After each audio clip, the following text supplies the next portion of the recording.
Good morning. आज के video lecture में हमारा टॉपिक है HDLC। HDLC को सिस्टम डेवलपमेंट लाइफ साइकिल या सॉफ्टवेयर डेवलपमेंट लाइफ साइकिल कहा जाता है। HDLC सॉफ्टवेयर बनाने की प्रक्रिया को कहते हैं। सॉफ्टवेयर बनाने के बहुत सारे मॉडल्स हैं और हर मॉडल में अलग अलग स्टेप्स हैं। हर मॉडल अलग अलग चीज़ों को फोकस करता है। सबसे पुराना मॉडल जो है उसको हम लोग क्लासिकल मॉडल कहते हैं। इसके अंदर 7 स्टेप्स हैं।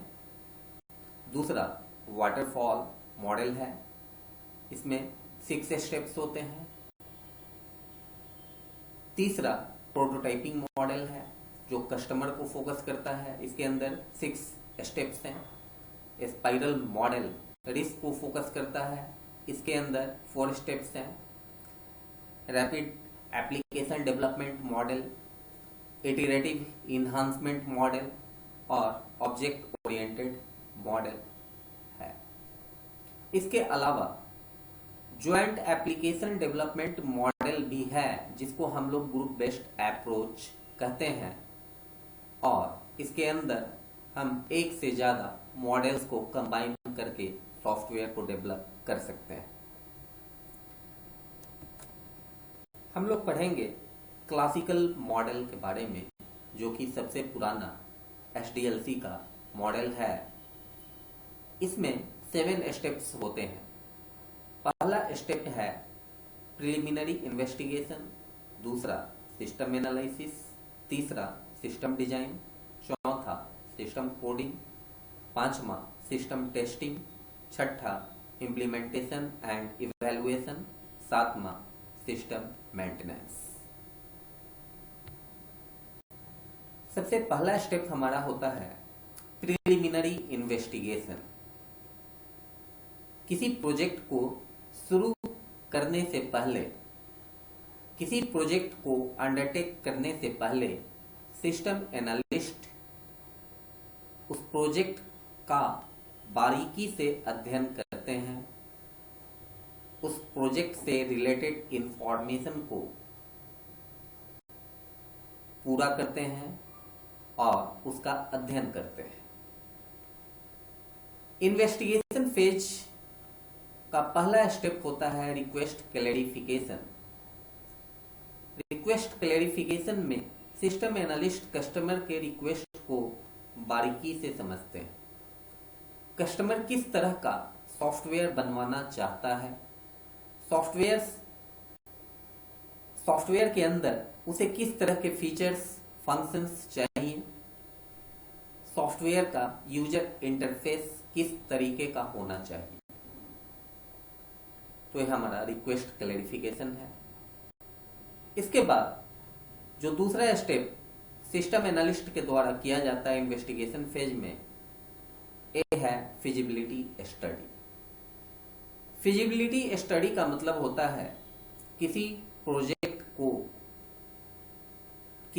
प्रोजेक्ट के प्रॉस एंड कॉन्स को बारीकी से समझना। और फिजिबिलिटी स्टडी में जो पहला स्टेप होता है वो है टेक्निकल फिजिबिलिटी। टेक्निकल फिजिबिलिटी के अंदर ये देखा जाता है कि सॉफ्टवेयर बनाने और सॉफ्टवेयर को चलाने के लिए किस तरह के हार्डवेयर इक्विपमेंट्स की जरूरत पड़ेगी, उसके अंदर किस तरह के सॉफ्टवेयर्स चाहिए और किस तरीके का मैन पावर उसको हैंडल करने के लिए, उसको चलाने के लिए चाहिए। टेक्निकल फिजिबिलिटी के अंदर हार्डवेयर, सॉफ्टवेयर और टेक्निकल इक्विपमेंट्स के कॉस्ट को भी कंसीडर किया जाता है। इसके बाद दूसरा हमारा हो जाता है इकोनॉमिकल फिजिबिलिटी। इसके अंदर हम लोग कॉस्ट बेनिफिट एनालिसिस को कंसीडर करते हैं और सिस्टम एनालिस्ट देखते हैं इस प्रोजेक्ट को बनाने में क्या खर्च आएगा, जब सॉफ्टवेयर चलेगा तो पर मंथ कितना रिटर्न वो दे सकता है। तो इसके अंदर फाइनेंशियल एस्पेक्ट्स का बारीकी से अध्ययन किया जाता है। तीसरा फिजिबिलिटी जो होता है वो है ऑपरेशनल फिजिबिलिटी, और इसके अंदर यूजर्स आ जाते हैं। जो सॉफ्टवेयर सिस्टम हम बनाने जा रहे हैं, क्या उस सॉफ्टवेयर सिस्टम को यूजर्स बिना ट्रेनिंग के चला पाएंगे, या यूजर्स को उस सॉफ्टवेयर सिस्टम को ऑपरेट करने के लिए ट्रेनिंग प्रोग्राम्स कंडक्ट करने होंगे। ऑपरेशनल फिजिबिलिटी के अंदर ही टेक्निकल स्कूल्स, कॉलेजेस और जो टेक्निकल इंस्टीट्यूशंस है वो आ जाते हैं। ऑपरेशनल फिजिबिलिटी के बाद हमारा लीगल फिजिबिलिटी होता है, जिसमें हम देखते हैं कि जिस सॉफ्टवेयर प्रोजेक्ट को हम हैंडल करने जा रहे हैं, उस तरह का सॉफ्टवेयर जिस देश में हम चलाना चाह रहे हैं उस देश में लीगल है या नहीं है, उस तरह के सॉफ्टवेयर को बनाना या चलाना। इसके बाद सोशल फिजिबिलिटी। सोशल फिजिबिलिटी में हम ये देखते हैं कि सॉफ्टवेयर सिस्टम का समाज के ऊपर, भले ही वो लीगल हो, लेकिन क्या समाज के ऊपर इसका कोई बुरा प्रभाव तो नहीं जाएगा। तो इन एस्पेक्ट्स को हम सोशल फिजिबिलिटी के अंदर सिस्टम एनालिस्ट के द्वारा एनालाइज किया जाता है। और जब कोई प्रोजेक्ट फिजिबिलिटी स्टडी के सारे मानकों को पूरा कर लेता है, तब सिस्टम एनालिस्ट के द्वारा कस्टमर के रिक्वेस्ट को अप्रूव कर दिया जाता है। रिक्वेस्ट अप्रूव होने के बाद जो हमारा स्टेप होता है वो है सिस्टम एनालिसिस। अब सॉफ्टवेयर एनालिस्ट प्रोजेक्ट पे काम करना शुरू कर देते हैं, और सबसे पहले वो सिस्टम रिक्वायरमेंट्स को डिटरमाइन करते हैं। इसके अंदर वो इम्पोर्टेंट फैक्ट्स को कलेक्ट करते हैं और समझते हैं। जिस पर्टिकुलर बिजनेस से रिलेटेड उनका प्रोजेक्ट होता है, उस प्रोजेक्ट से रिलेटेड इंफॉर्मेशन को सिस्टम एनालिस्ट इन्वेस्टिगेट करते हैं, और इन्वेस्टिगेशन में वो एम्प्लॉइज से, मैनेजर से और यूजर से इंटरैक्ट करते हैं।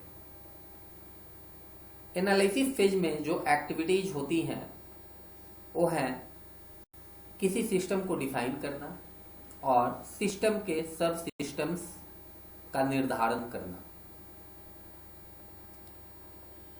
सब सिस्टम्स का नेचर समझना, उनके फंक्शंस को समझना, और एक सब सिस्टम का दूसरे सब सिस्टम से जो इंटर रिलेशनशिप होता है इसको समझना, ये भी सिस्टम एनालिसिस ही होता है। एनालिसिस के बाद हमारा होता है सिस्टम डिजाइन फेज,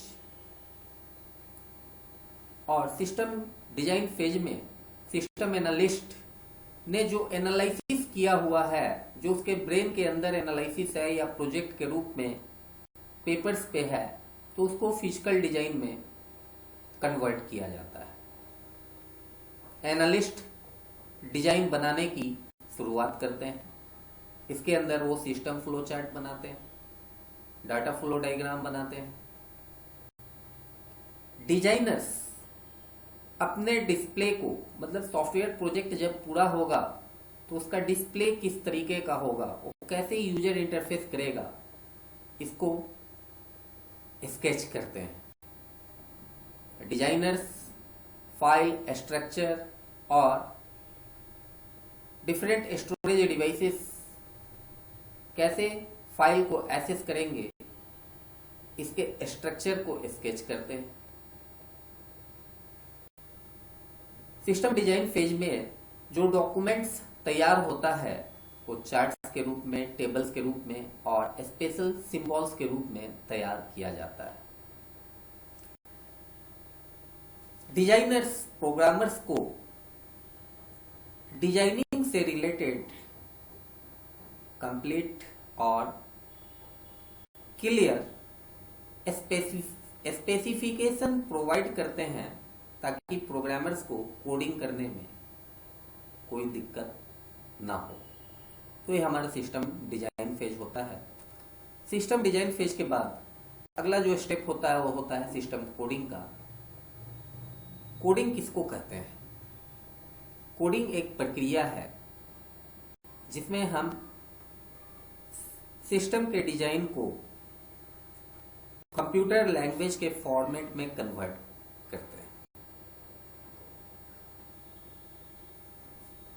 सॉफ्टवेयर का जो डिजाइन है उसको सोर्स के कोड के रूप में कन्वर्ट किया जाता है। मतलब सॉफ्टवेयर के डिजाइन को कोड के रूप में कन्वर्ट करना ही सिस्टम कोडिंग कहलाता है।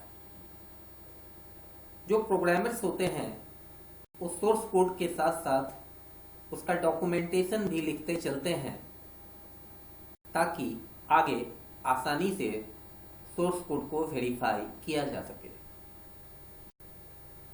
कोडिंग प्रोग्रामर्स के द्वारा किया जाता है और डिजाइनर्स डिजाइन स्पेसिफिकेशंस के बारे में प्रोग्रामर्स को सजेस्ट करते रहते हैं।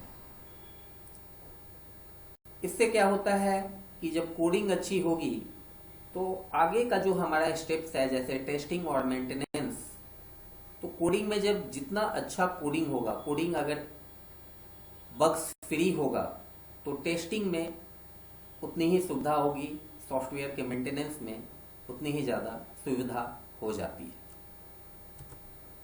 अगला जो हमारा स्टेप है ये है सिस्टम टेस्टिंग। सिस्टम टेस्टिंग में देखा जाता है कि सॉफ्टवेयर सिस्टम फेल नहीं होना चाहिए और अपने स्पेसिफिकेशंस और यूजर्स के जो एक्सपेक्टेशंस हैं उसके अनुरूप काम करना चाहिए। टेस्टिंग में डाटा को इनपुट किया जाता है प्रोसेस करने के लिए और उसको एग्जामिन किया जाता है। लिमिटेड यूजर्स को सिस्टम पे काम करने का मौका दिया जाता है और सिस्टम एनालिस्ट सिस्टम के परफॉर्मेंस को एनालाइज करते हैं। सिस्टम टेस्टिंग में जो प्रोग्रामर्स होते हैं वो सीनियर प्रोग्रामर्स होते हैं। सिस्टम टेस्टिंग कभी भी जिन प्रोग्रामर्स ने सॉफ्टवेयर सिस्टम को डेवलप किया है उनके द्वारा नहीं किया जाता है, बल्कि एक्सपर्ट प्रोग्रामर्स के द्वारा किया जाता है ताकि वो एक एक फंक्शन, एक एक सब मॉड्यूल को बारीकी से चेक कर सकें और जहां कहीं भी एरर्स हो उसको सॉल्व कर सकें। टेस्टिंग के बाद हमारा अगला स्टेप होता है इम्प्लीमेंटेशन एंड इवैल्यूएशन का। इम्प्लीमेंटेशन में सबसे पहले हम अपने यूजर्स को ट्रेनिंग देते हैं, उनको ट्रेन करते हैं, नए एप्लीकेशन को इंस्टॉल करते हैं और एक्चुअल सिस्टम को जो हमारा मैनुअल सिस्टम था, जो प्रोजेक्ट हमने बनाया था, उससे मैच कराते हैं। इम्प्लीमेंटेशन में हम लोग प्लानिंग करते हैं, शेड्यूल को प्रिपेयर करते हैं इम्प्लीमेंट करने के लिए। इसके अंदर हार्डवेयर को चेक किया जाता है और सॉफ्टवेयर को इंस्टॉल किया जाता है।